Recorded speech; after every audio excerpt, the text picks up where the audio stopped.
everybody. This is Martin John, and we are here to talk about the Tao Te Ching. The Tao Te Ching is an ancient text written about 600 BCE, and presumably by a guy Lao Tzu. And I don't like to talk about its origins. I don't like to talk about Lao Tzu, or Lao Tzu, however you want to pronounce it, because we don't know. The reality is these concepts weren't locked up in Lao Tzu. They weren't his concepts. They're the concepts that he quietly observed, and other people had observed before him.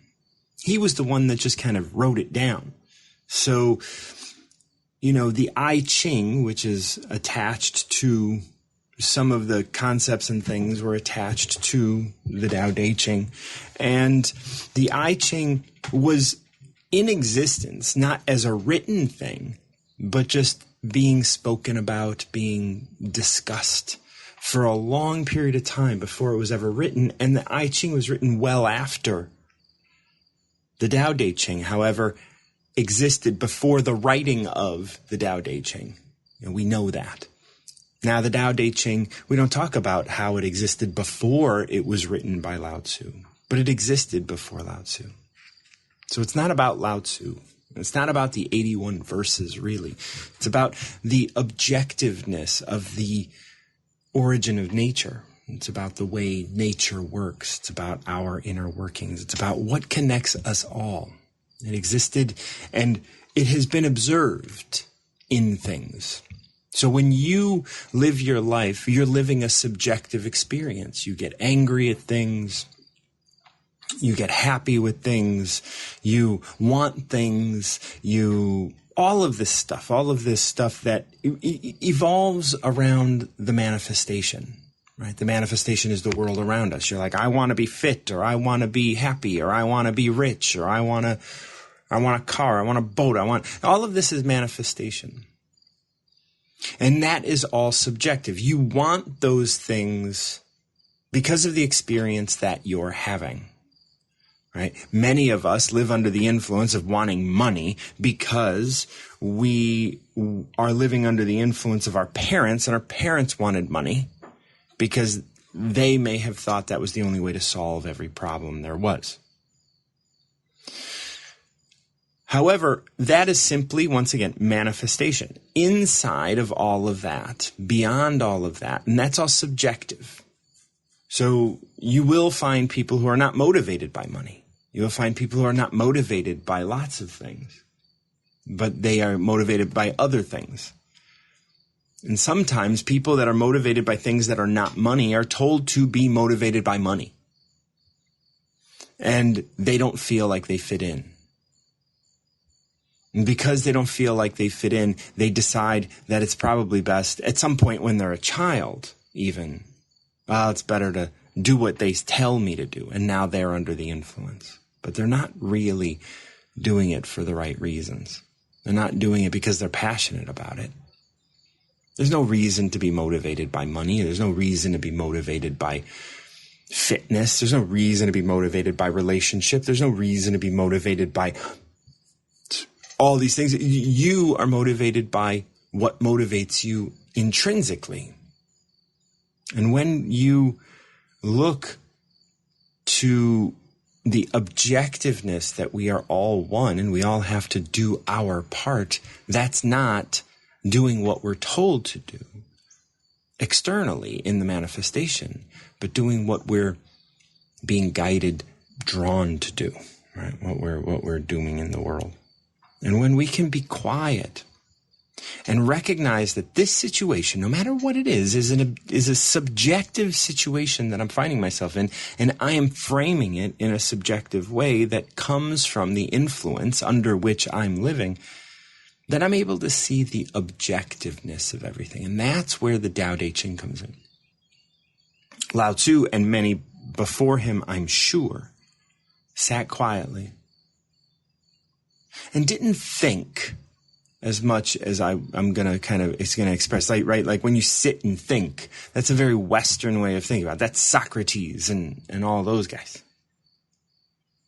But this is sitting and observing oneself, observing one's own subjective nature, and then looking out at the world, watching the squirrels, watching the birds, watching the cats, watching the animals, watching the trees, watching the air, watching the clouds, watching the stars, and understanding something deeper.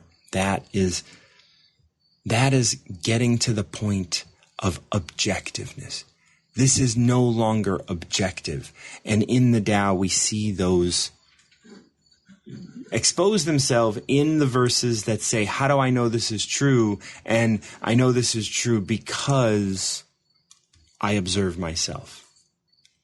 And when I observe myself, I get to observe everybody.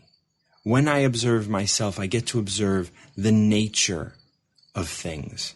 Because when I observe myself from this standpoint, from the place of simply observing and being at one with all things, rather than trying to be me separate as a individual, it's like I understand that this subjective experience is going to get me to that place. However, it is not that place. So I opened up the random number generator so I can pick a number. And what I'm going to ask you to do is, if anybody's out there and interested in chatting with me about the Tao, and it's not like we're going to talk about the Tao Te Ching. You don't have to know anything about the Tao Te Ching to actually join me. Because what we're going to talk about is you. And then I'm going to ask you to pick a number between 1 and 81. Now, you can also have me roll a random number generator for you if you don't want to pick a number. And then we're going to read that verse. So the number that I picked today for myself was number 14. And that's through a random number generator because I pick numbers all the time, and I like just rolling the dice sometimes. And this one is entitled Hidden in Plain Sight. Now, of course, every single one of these is going to be about the Tao, so we hear the title Hidden in Plain Sight, and I think, okay, so this is about the Tao being right in front of us all the time. But it still can't be seen. Look, and there is nothing to see. Listen, and there is nothing to hear. Reach, and there is nothing to grasp. These three things come together. They combine and are one. This is a mystery and cannot be named. It is present within all manifestation and is forever returning to nothing. So subtle it cannot be identified, so conspicuous, it is never hidden.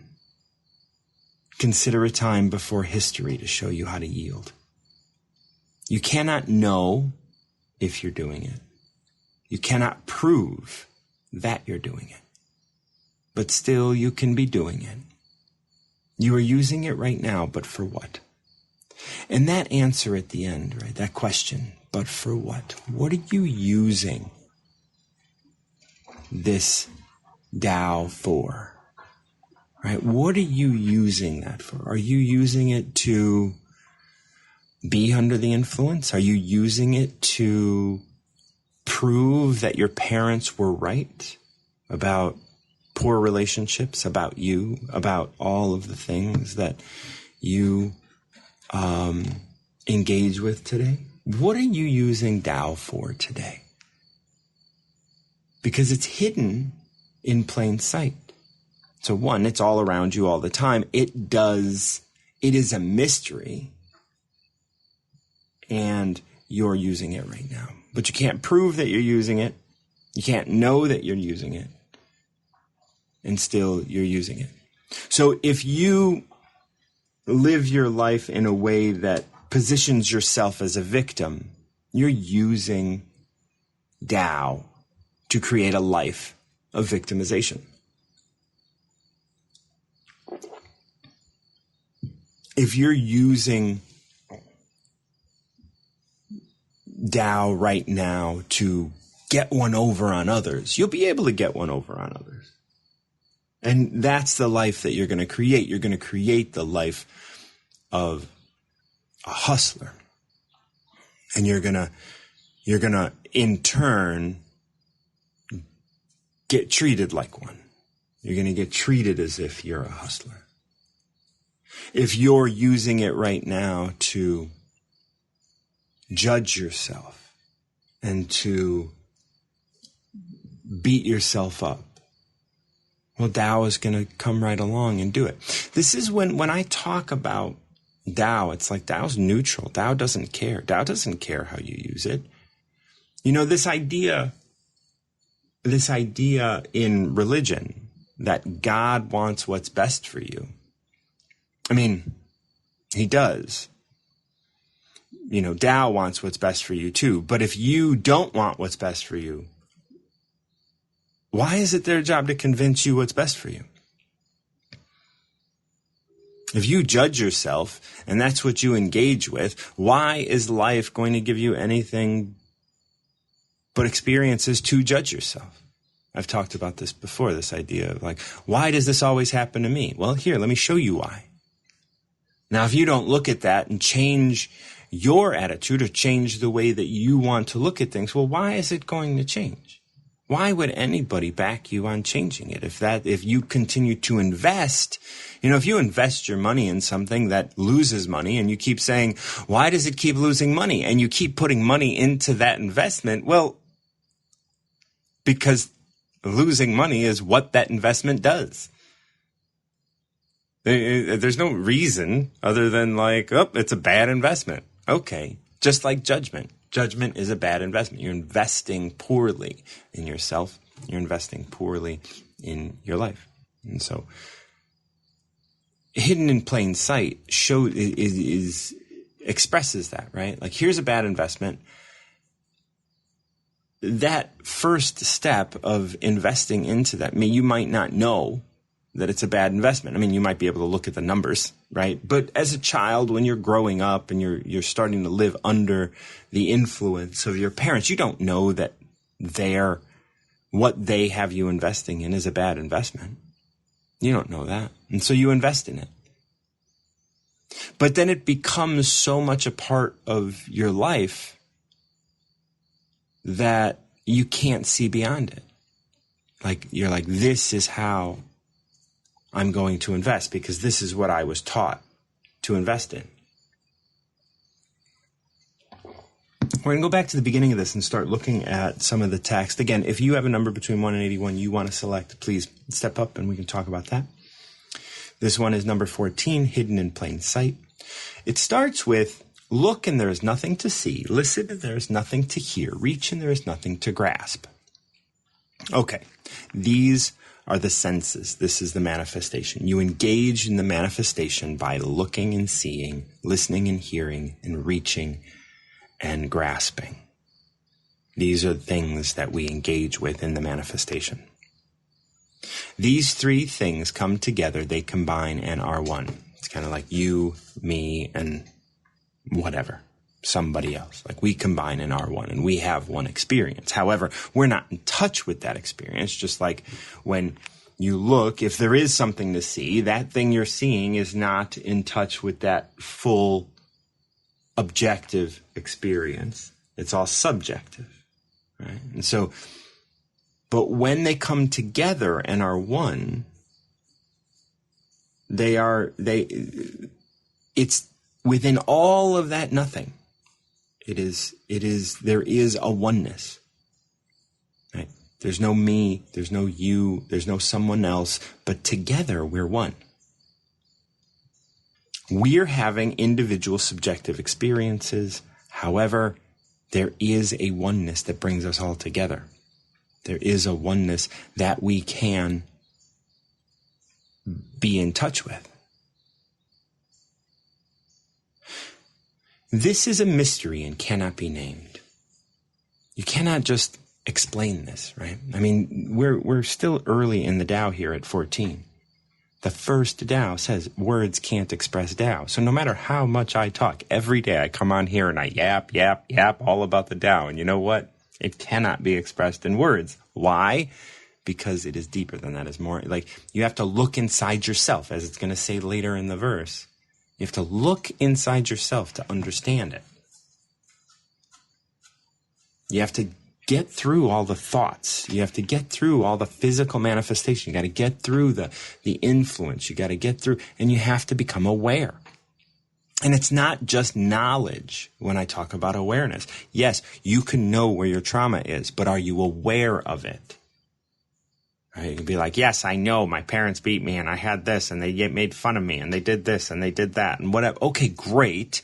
Now, are you aware of it? What's the difference? Well, the difference is like being aware of when it comes up, when it starts to take hold. James, how are you? Good, how are you? Well, you're breaking up a bit. I don't know if you're moving about, but No, you with it's me? a bad connection earlier. Oh, no, I got you now. How's it going, man? Going really good. How you doing? I'm doing well. Just going through this 14 and exploring it a little bit. You were inspired to come on. I'm very glad to see you. Where are you from? From Washington, Seattle. Oh, Seattle, Washington. Yeah. Yeah. How About long you? you been there? There for a couple of years ago. Okay, wonderful. It could get rainy out that way, no? Been in Seattle for 16 years now. What's that? Been living in Seattle for 16 years now. 16. Wow, that's a great. Where are That's you great. from? Anyway? I'm from Where are you from Chicago. anyway? Yeah, I'm from Chicago. Wow. Nice. That's nice. Yeah. Born and raised. So, have you heard this show before? No. No. Okay. Are you familiar with the Tao Te Ching? Yeah, I guess.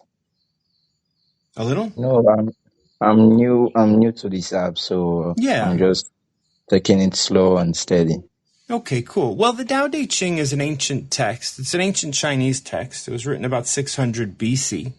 And what I do is I talk to people and we talk a little bit about the Tao. So the Tao consists of 81 chapters. And it's not a religion as much as the Tao Te Ching is the basis of understanding how nature works. And so what I do is, so what do you do, James? I do my fitness. You do fitness? Yeah. Okay, cool. And what brought you to Seattle? I've been in Seattle for years now. It's But a I mean, long you story. sound like you're African, is that right? Yeah. Yeah. So what brought you to Seattle? Yeah. Actually, my mom is from Germany. My dad is a German too. So, Yeah, well, I mean, that's all fine and good. I mean, I'm a Spanish citizen, but I was born and raised in Chicago. no, I was born and raised in Germany. So, Yeah. It's funny. I had my family in Seattle, so I live in Seattle for years now. Beautiful, wonderful. So what's going on in your life these days? I mean, are you a coach? Do you do teaching? Do you do fitness? What do you do? I do fitness. I'm not a coach. No, I'm not up to that yet. Okay. I'm just taking All right. it slow and steady, you know. Oh, good. Do you have family? Yeah. I have wonderful. 2 kids. How about you? Do you have family of your own? How old are your kids? They Yeah, teens now, 16, 14. Oh, wonderful.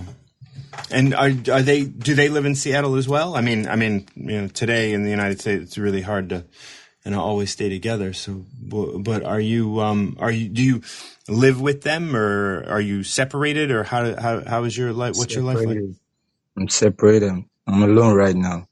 Oh, okay. How about you? Have family of your own too? No, I don't have family, and I'm alone right now too. But like sometimes I found that's really good for me.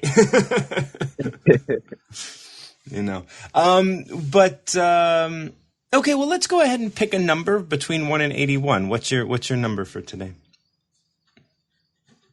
Between 1 and what? 81. Number 55. 55. 55 is entitled Inner Strength and Harmony. Okay, so sometimes I like to look at the title and just kind of get an idea of what the verse is going to talk about. So inner strength and harmony. We look at the outer world, and, when we look at your world, you're into fitness, and you're alone right now, right? These are the two things that I know about you. It's not much. And you have 2 kids, but you're separated, and so it's going to require inner strength. You're into fitness, which is outer strength, but the life that you're sort of experiencing is going to require some inner strength. So that's the title. I just noticed that this app is to normally they calculate steps, so I do some roadworks. Yeah. So yeah. Well, that's good. Do roadworks in the morning, so it's morning right now. Oh, good. Yes, Yeah, no, I love taking good walks in the morning when it's still cool and what have you. So I'm going to read through this, and then we're going to talk a little bit about how it relates to you and if it relates to you and all of that, okay? Okay, I think that will be okay. Oh, do you have to go walk? Yeah. Oh, okay.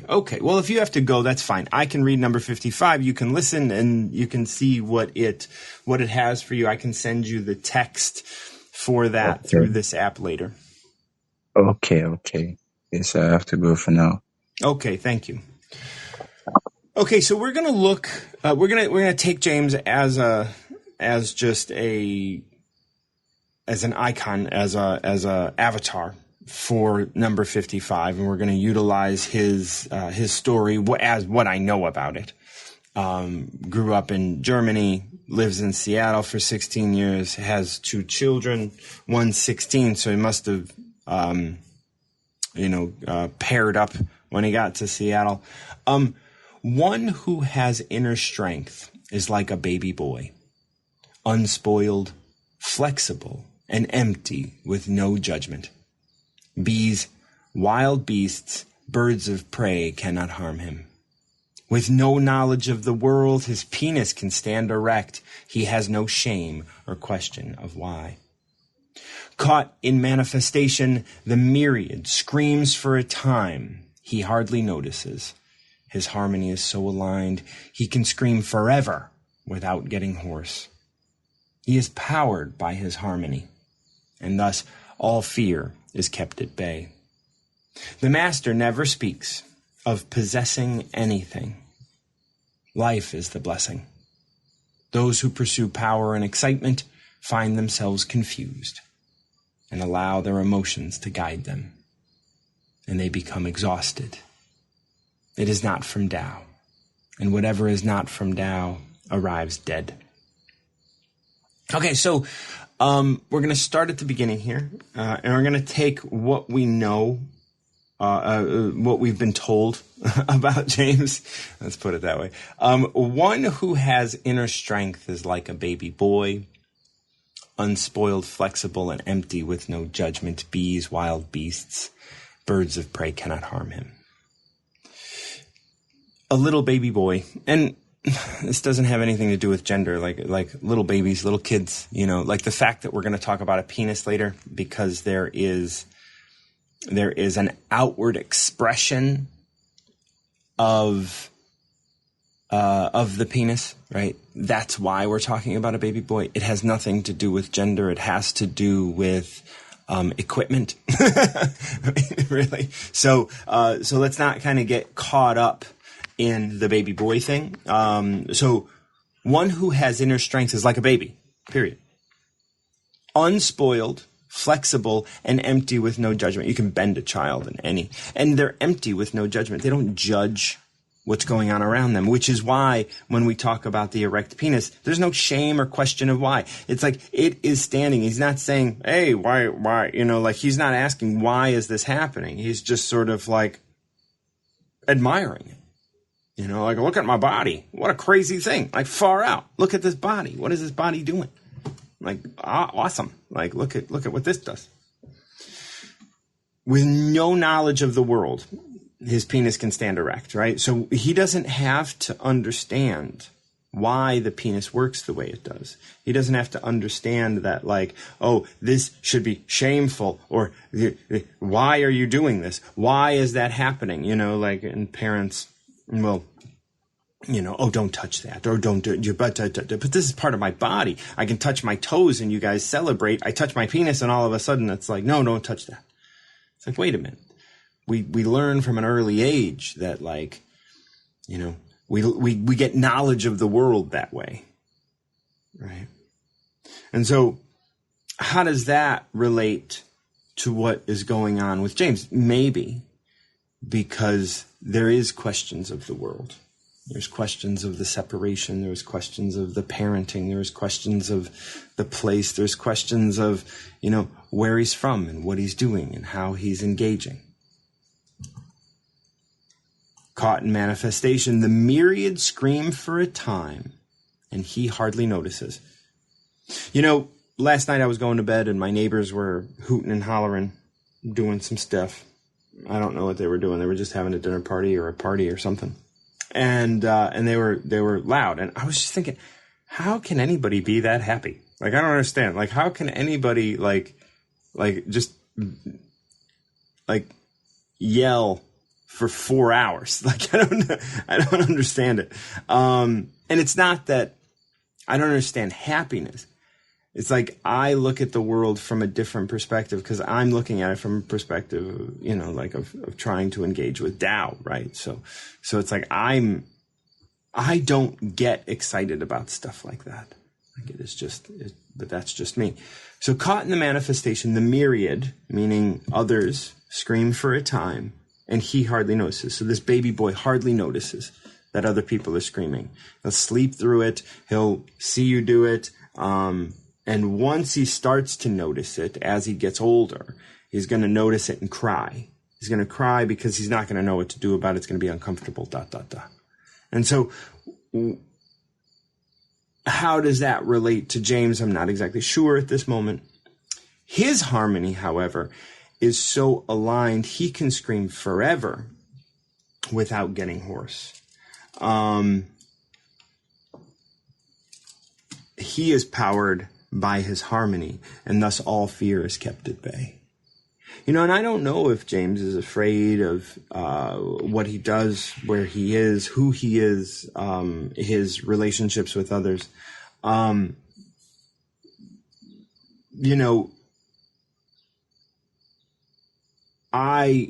think about what I'm experiencing through James, and I have in my mind ideas that, he was probably raised more in Africa than he wants to let on. But I don't know that, Now I know there's a lot of stuff going on. Once you get an app, like, it is ripe for taking advantage of, right? And so, it's hard to know what, as this app continues to grow, who's on here and who's being honest and who's not and all of that. But I have to take it for face value. So caught in manifestation, the myriad scream for a time. He hardly notices. His harmony is so aligned, he can scream forever without getting hoarse. He is powered by his harmony, and thus all fear is kept at bay. He's powered by his harmony. Now, if there's any fear, then if there's any fear of the outside world, any fear of those, birds of prey, wild beasts, bees, thinking of, when you fill your head with knowledge of the world and you start to act as if, act with all of these, preconceived ideas of what the world is going to do to you when they find out or when they know who you are. That's when you have shame about your erect penis. That's why you question, why is this happening to me? Right? That's what we were talking about earlier, the idea of you ask that question, well, it's going to continue happening. It is happening to you. Now receive that. The master never speaks of possessing anything. Life is the blessing. Those who pursue power and excitement find themselves confused. And that's what, I was talking about my neighbors, right? Filled with excitement, filled with this is worth yelling about. I'm going to yell for hours about this. It's they find themselves confused about what is even worth. I've been talking to my friend who's been staying with me, and we've been talking about this idea that everything is stupid. I say this all the time. I've been saying everything's stupid for a long time. But what this means is that we have come so far into simply everything being an algorithm. Everything, all you have to do, if you want to get people's attention, all you have to do is A, B, C. Right? And so everything has this A, B, C in it. We've seen this before. If you're old enough, you've seen this cycle before, where it's there's no way in. And then something happens, something breaks so that there's a way in again. And then everything collapses back to the A, B, C. And that's where we end up so often. Spring Blossom is going to come and join me. Hey, Blossom, how are you today? I'm well, thank you. Good. I'm glad to hear that. How are you? I'm doing wonderfully. My life is easy. I just came in and I got you early today, so that's good. I got to hear number, what was it? Number 14? 55, number 55. 14. I started with 14, yeah, and then 55. Yeah, and then and now you've just been talking about everything being stupid, and I agree with you. Everything's upside down and roundabout, and nobody knows what's going on. And even my Tao, even this show is stupid. Yeah. You know what I mean? And it's not a place of judgment. It's coming from a place of, no, everything is stupid. Mm-hmm. And everything is brilliant as well. But but because the world is so overfilled with everything, if everything is brilliant, then everything is stupid. And if everything is stupid, then everything is brilliant. When I talk about well, it's belief, like when it's a bit like with, sorry. No, please. It's a bit like when you look at an object and you consider how much process has gone through. I've got a pen in my hand, and it's got plastic. It's got two different types of plastic. It's got a metal thing down the center. It's come from somewhere. You don't just go into a shop and buy something. It's actually been manufactured somewhere, and someone's got the oil out and turned it into plastic, and got the metal out and turned it into a pen. Yeah. So there's the miracle of it all, is that all these objects that we take for granted, that they're just all around us all the time, so much energy has gone into their manufacture. And all we're doing is looking for a sale. Uh-huh. And all we're doing is looking to pay less for it. Yeah. It's sad. You know, we can sit here and think about all the people that went behind making that pen, and all the machinery that had to get purchased to make that pen, and all the places, all the people that have touched that pen, putting it in packages, shipping it to a store, shipping it to a warehouse, driving it to a store, putting it on the shelf, and we want to get it for under $1. Yeah. And it's like, this is like, we're expecting all of those people to get a little piece of that. Now, I know they're going to sell lots of pens, but even still, we're always looking, and that's the thing, we don't really appreciate the foundational, like what we have built. And that's why, because we don't appreciate it, because we don't really look at it, because we take it all so for granted. Yeah. It's all so stupid. Yeah, that's it. You know, and it is beautiful. Like when we look at that, look at all the people, look at all the work it took to make this pen. And I have a house full of pens and I can't find one. Yeah. Isn't that so true? You know? And it's like, well, now we have to start looking at this from that subjective experience, from my experience. What does it mean that I'm gifted all of these pens in my house and yet I can't find one? Let me look at the world. Let me look at my life. Where else is the world filled with something that I can't find? Money? Mm-hmm. Jobs? Relationships? All these things that we look out at the world and we say, I want this thing, but I can't even put a pen anywhere to find it. Why would I think I can find a relationship in the world if I can't find a pen in my house? This is the difference between having a subjective experience and being able to learn from that subjective experience and the bigger Tao that subjective experience is teaching me through. Mm.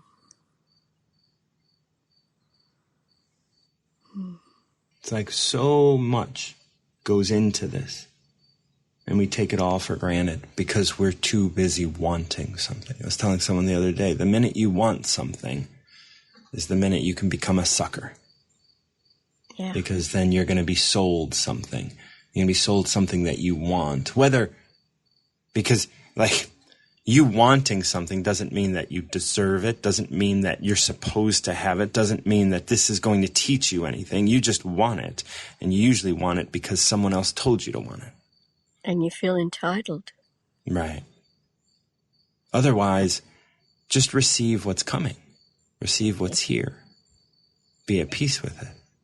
And be grateful in the sense of it being a miracle that something's turned up and it's something that you may want or may need, or like we're not even grateful for the breaths that we take.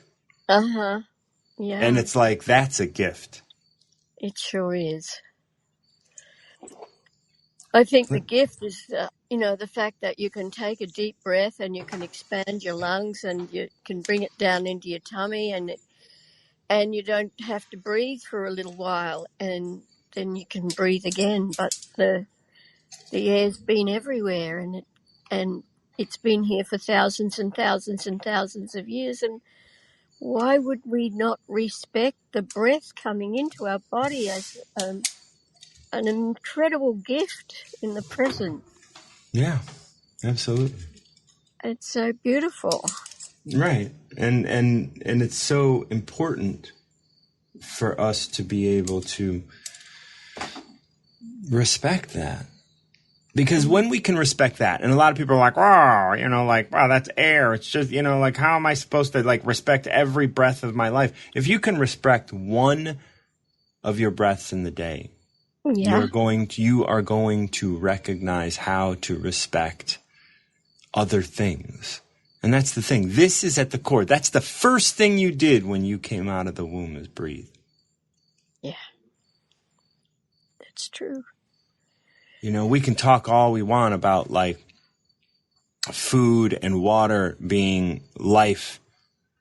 Without air, you don't need food because you're not going to be able to survive until you're hungry. Uh-huh. Yeah. That's right. Yeah. You have a number for me today? 3. Oh. 3 is entitled Inspiring Strong People. Oh. This is very much in line with what we've been talking about. So praising a status one can achieve will chastise those who don't achieve it. Praising a possession that can be owned will condemn those who don't own it. When nothing arouses competition, people will be at peace. The master leads by not defining status or possession. She weakens the ambition of those around her, which toughens their resolve to be as they are. By individuals releasing their ambition, everything falls into place. Oh. What stood out to you there? The idea of not judging. Yeah. You know, that's a very hard one for humans to get on, and for me to think about. Sometimes my whole motivation is because I'm judging whether it's I want to tell someone something or I want to help them understand something, and I'm assuming and I'm judging, and you know, people get confused because they may not be. You know, it's like Byron Casey says, is it true? How do you know it's true? You're very sure it's true. And if you ask yourself that question, sometimes you realize, and that's what I've done, is I've realized, yeah, you know. It's always, you can never. No. Like the idea of truth.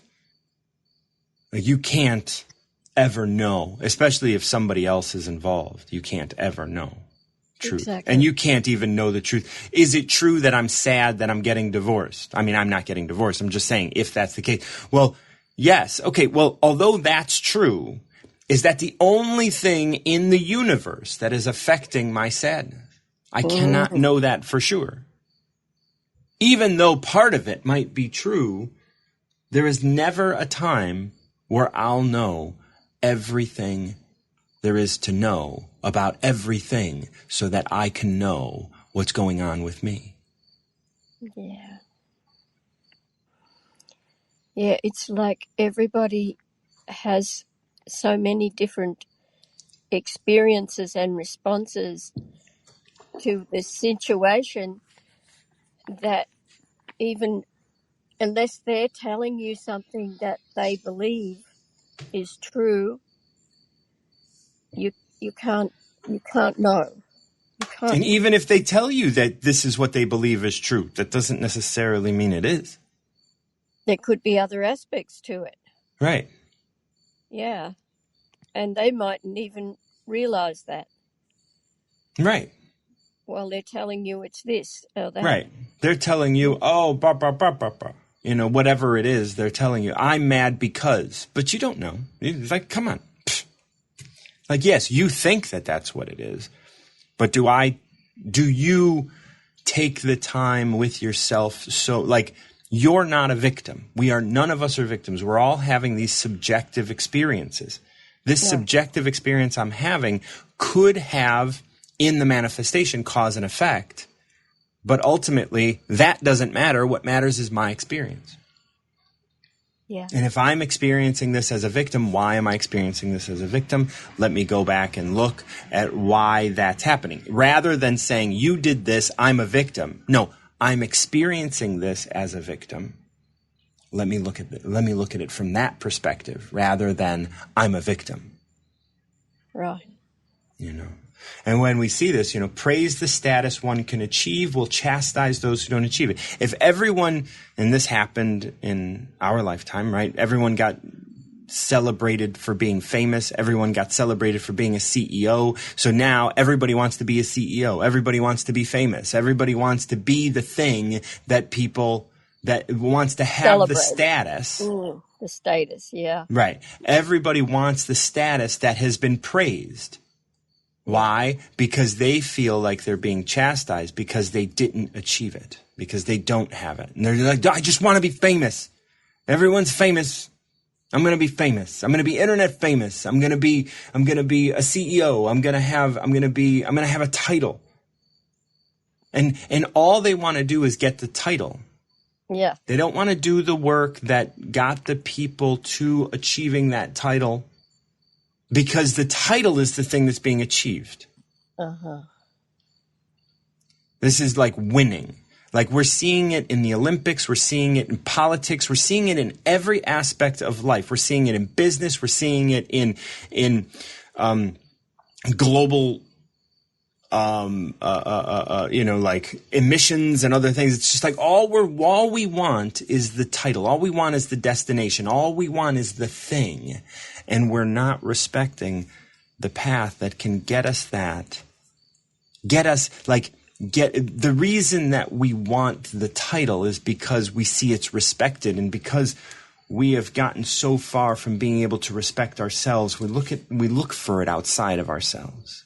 Uh-huh. And that's why this is entitled Inspiring Strong People, because all those people that want a title are weak. Why are they weak? Because they want a status so that they can be important. They want a possession because they know it'll be praised. Praising a possession that can be owned will condemn those who don't own it. If you don't have a home, you're going to be condemned, and you're going to be like, oh, where do you live? Well, I live, in my van.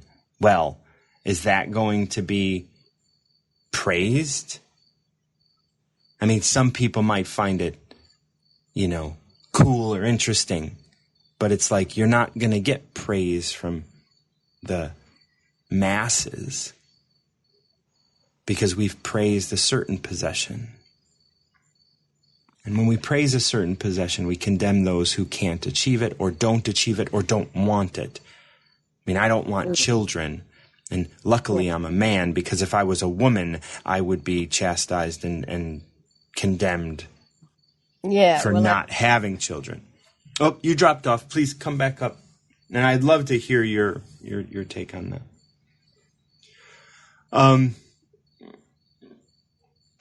So praising a possession that can be owned will condemn those who don't own it. And that happens everywhere, right? Like, this is where we're starting. These are not strong people. When you try to achieve a status or try to own a possession. So I always say to women who have told me that they've no desire to have children, I congratulate them on that decision, because I think there's not enough recognition that that's a very valuable decision that people can make. And also, it's not selfish. It's to do with being true to themselves, that they don't want to be a mother. They don't want to have a child. That's a good thing to do, not a bad thing. So, there is an attitude that's what a woman needs to do in order to feel whole or evolved or something.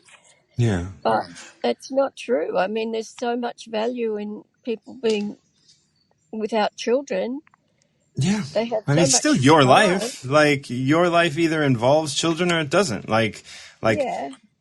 Like, people choose what they want. Now, and that's really it should be valued. It should be, everybody should be happy that people want to do what they like to do.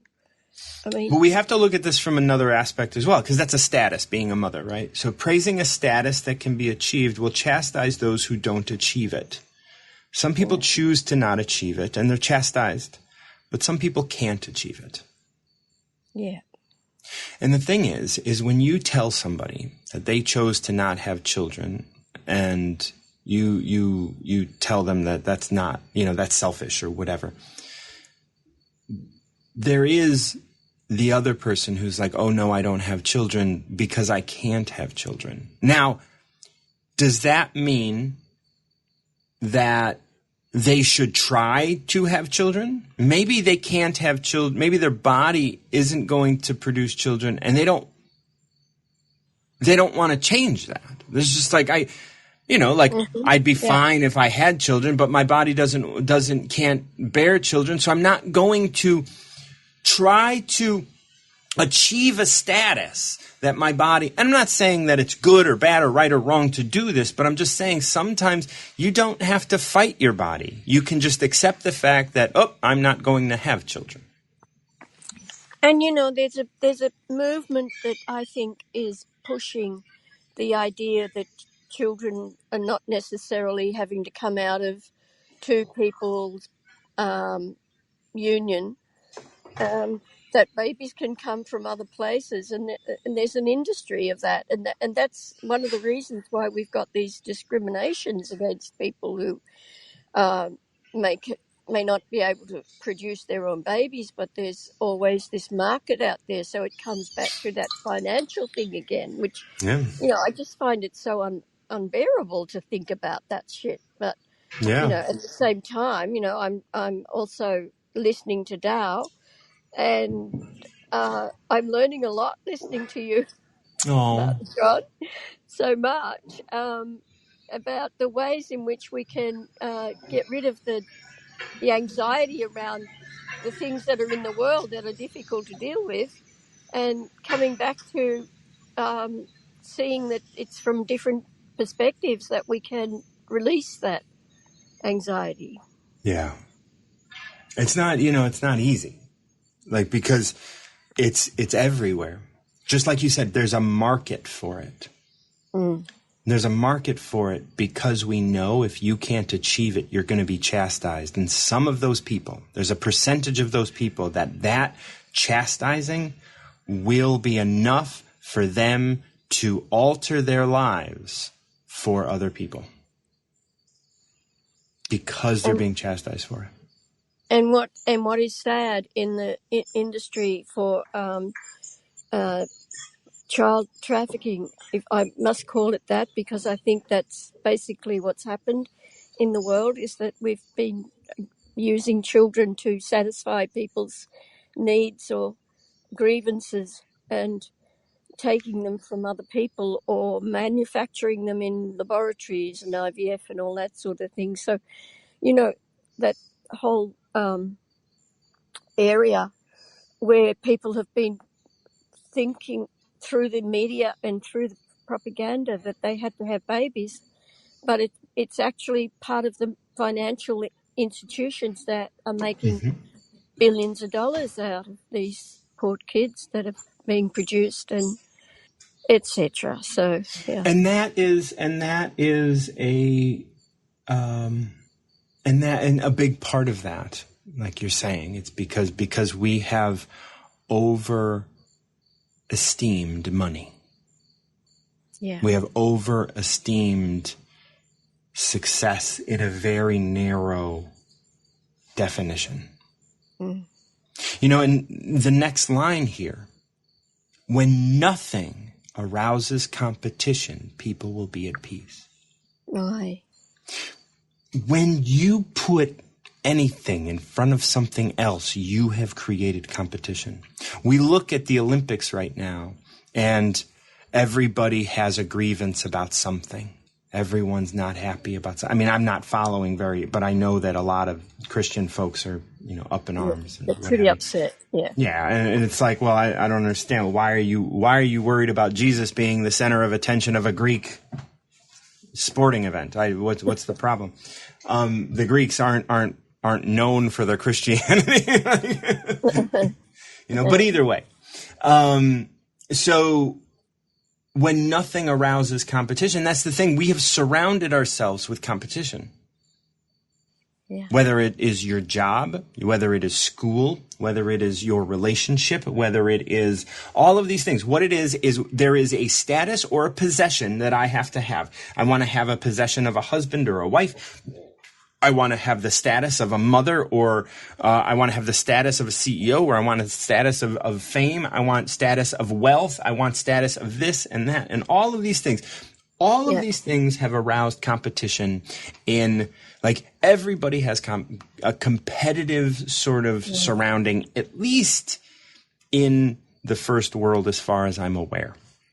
Second world is trying to often be like the first world, which is just the foundation of competition, right? So the second world looks at the first world and they say, oh, look at that status. I want to achieve that, but I haven't, so I'm part of the second world. Boo-hoo. And it's like, oh, because we have separated the earth into sections and say this is first, this is second, and this is third.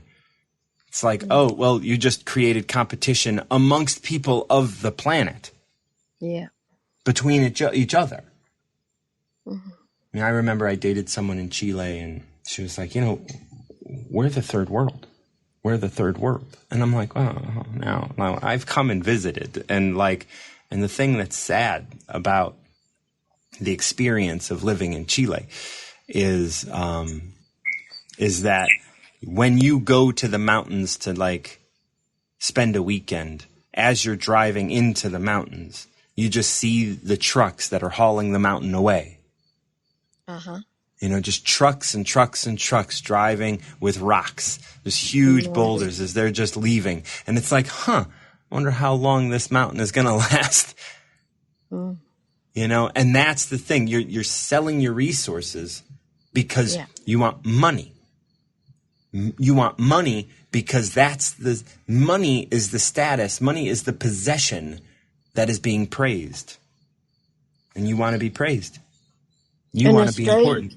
Australia's doing the same. We keep selling all the resources, and everybody in the world wants Australia because it's so big and so many resources, and they're fighting over it at the moment. I mean, there's so many interests in what's going on here politically that we're being manipulated and controlled from the external something outside of the continent.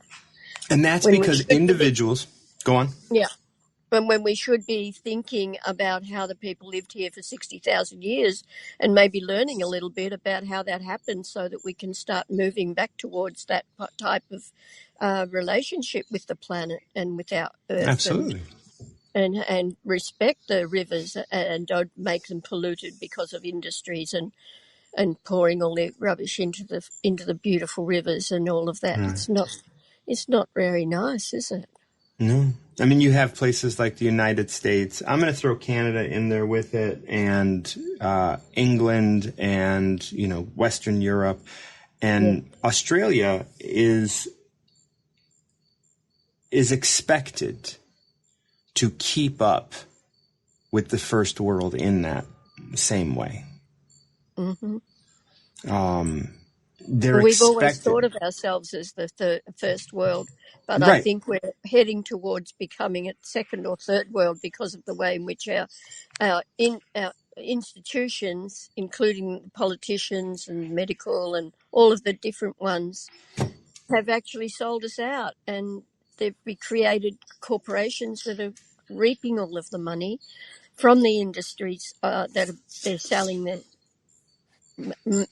raw materials to, external to the work to us, and not investing in doing our own creation on this world, in this continent, for our own needs. So that's a problem, that we haven't got over yet. And at the core of that is because of competition. Yeah. If there was no competition, if there's no praising of a status, if there's no praising of a possession, if every individual person just did what they did without needing to compare, without needing to achieve some status, without needing to purchase some possession. These things wouldn't exist. They wouldn't have a purpose. Yeah. And then it continues to say the master leads by not defining status or possession. Even in when we are not totally aligned with Tao, when we are saying this is bad, we are defining status and possession. We are defining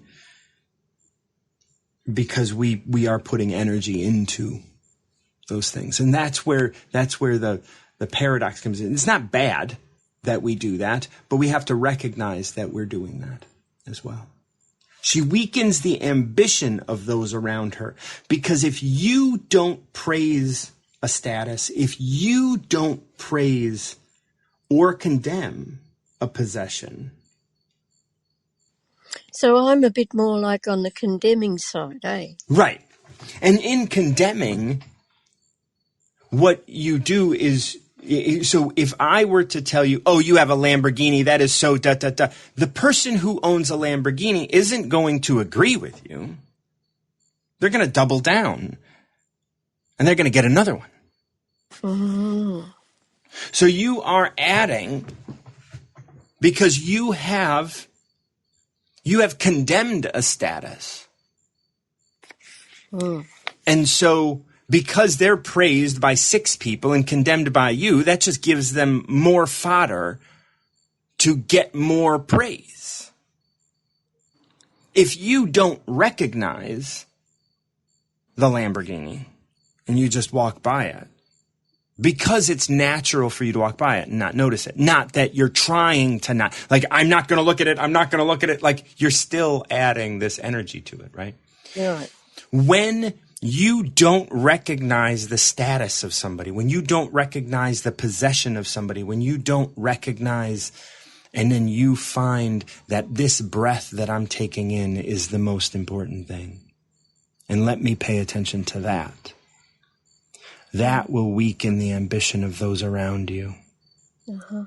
And that will toughen their resolve to be as they are. They're going to look at you and be like, her confidence, her ability to be who she is so deep. I can't but want to be me. I don't want to be like her. No. I want to be who I am, because I can see in Blossom who she is. Mm-hmm. And then the last line, by individuals releasing their ambition, everything falls into place. Mm. And there is ambition in your actions, your ambition to squash the system or whatever. Yeah, that's true. Thank you. Thank you. I love you. I'm so glad that you came up and we talked about that. And it's not that you can artificially do this. You cannot artificially ignore people. But when you, as we were talking about earlier, when you can appreciate the breath you're taking more than disliking the Lamborghini that just like rolled up and, and is making all the noise and is, unloading women or whatever it is that you experience, right? This is just like the big sort of possession from, my childhood that people wanted and stuff, Praising the status one can achieve will chastise those who don't achieve it. Praising a possession that can be owned will condemn those who don't own it. And that's for us individually, but also for states, countries, for communities. When we can take that broad view of what a status is, take the broad view of what a possession is, and really understand it, we can kind of see that from a different perspective. When nothing arouses competition, people will be at peace. Then we're like, well, if we don't have any competition, how are we gonna, grow into a great. Why do we have to grow?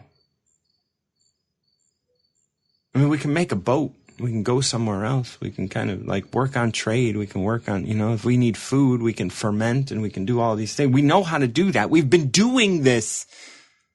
Like Eskimos live just fine until we start an industry around taking out whales, and then we tell the indigenous people that they can't do it anymore. They're doing just fine. Or they were, until we created possessions and status that could have been achieved. But the master leads by not defining status or possession. You don't define it as good and you don't define it as bad. You weaken the ambition of those around her, which toughens their resolve to be as they are.